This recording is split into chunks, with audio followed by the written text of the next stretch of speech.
এখন এই তেলাপিয়া মাছ এনেছে, এটা এখন রান্না করব। এই যে দেখুন কত বড় বড় পিসগুলো, জাস্ট দেখো। এখন এটা সর্ষে বাটা দিয়ে রান্না হবে। তো রেসিপিটা দেখতে থাকো। দেখতে থাক। সাদা সর্ষে এখানে, তাই তো? সাদা সর্ষে দিচ্ছি, আর একটু পোস্ত দেবো। পরিমাণ মতো নিয়ে নিতে হবে মাছের। এই যে এখন এবার এটা বাটা হবে, মিক্সিতে পেস্ট করা হবে। মাছগুলো দেখো কতটা বড় বড় বা সাইজের মাছগুলো।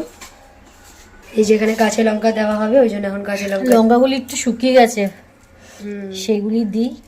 আসলে আমরা তো ছিলাম না, ওই জন্য। ঘুরতে গেছিলাম, ফ্রিজে ঢোকানো হয়নি, লঙ্কাগুলি একটু শুকিয়ে গেছে, একটু ভালো আছে, সেগুলি দিচ্ছি দেখে দেখে। এই যে এটা মিক্সিতে পেস্ট। এখন জল নিয়ে নেওয়া হচ্ছে।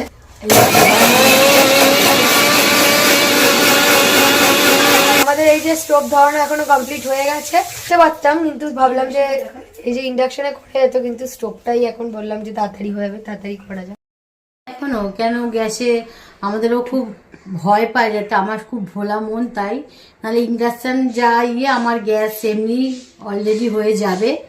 তা আমিও গ্যাসে ভয় পারি না, তাই ইন্ডাকশানে করি, আর স্টোভে মিলিয়ে আমি কিন্তু রান্নাটা করি। নুন হলুদ এই যে মাখিয়ে নেওয়া হচ্ছে এখন। পরিমাণ মতো নুন হলুদ দেওয়া হলো। কত বড় বড়। আর কষানো আমাদের হয়ে গেছে, তারপর তেল দেবো আমরা। এই যে সর্ষের তেল দেওয়া হচ্ছে কড়াইতে। এই যে দেখো তেল গরম করা হবে। সর্ষের তেলে মাছ ভাজার একটা আলাদাই গন্ধ আছে, সেই গন্ধেতেই মানে খিদে পেয়ে যায় আর কি। তো চলো দেখতে থাকো। হয়ে যাওয়ার পর এই যে দেখতে পাচ্ছ, এখন মাছগুলো দিয়ে দেওয়া হয়ে গেছে। এই যে মাছগুলো এত বড় বড়, তাই কারণে দুটো দুটো করে দেওয়া হচ্ছে। আর এখানে যে চিমনিও ধরিয়ে নিয়েছি এখন। তো চলো এক এক করে মাছ ভাজাগুলি আগে।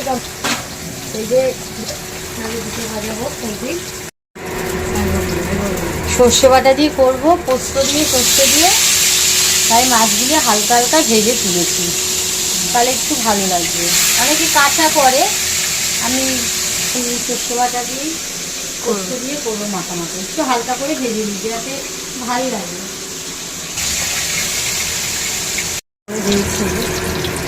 দিয়ে দিচ্ছি কালি জিরে ফোড়ন দিয়ে সর্ষেটা দিয়ে কষে দেবো।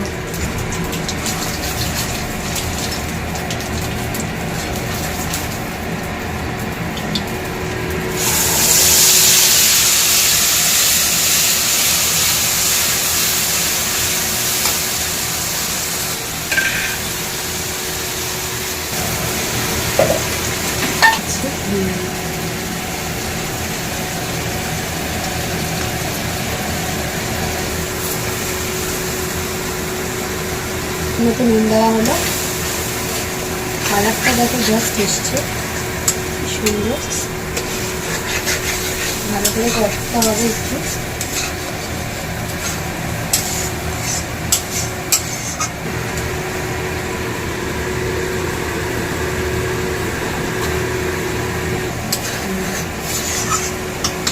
এখন দেখো যেহেতু কষে কষে আসছে বলে জল দেওয়া হয়ে গেল। তেলটা উঠে গেছে, তাই জলটা দিয়ে দিলাম। মেশিনে রান্না করতে করতে মেশিনে যে জামাগুলি দিয়েছি, এইগুলি হয়ে গেছে অলরেডি। এগুলি তুলে নিচ্ছি, তুলে এবার মিলে দেবো, আবার দেবো। প্রচুর জামা হয়, জামা প্যান্ট হয়, ওই জন্য এখন দেখো তুলে নেওয়া হচ্ছে মেশিন থেকে। আবার জামা কাপড় যেগুলো আছে সেগুলো দিতে হবে, সেগুলি আবার দেবো। মাছগুলি আজকে এনে দিয়েছে।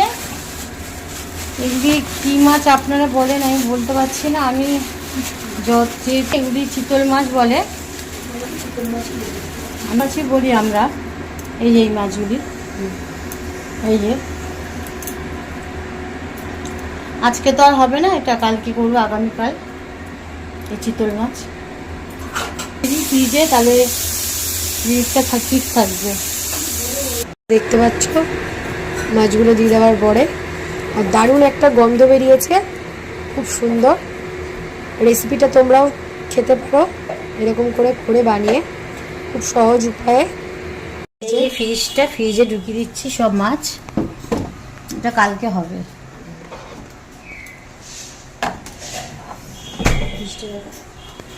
এই যে দুটো ডোর আছে আপারে, আর এটা হচ্ছে লোয়ার, মানে এটা ডিপ ফ্রিজ আর কি। এই যে দেখতে পেলে এখানে সব মাছ, মাংস, আইসক্রিম আনলে সব রাখা হয়।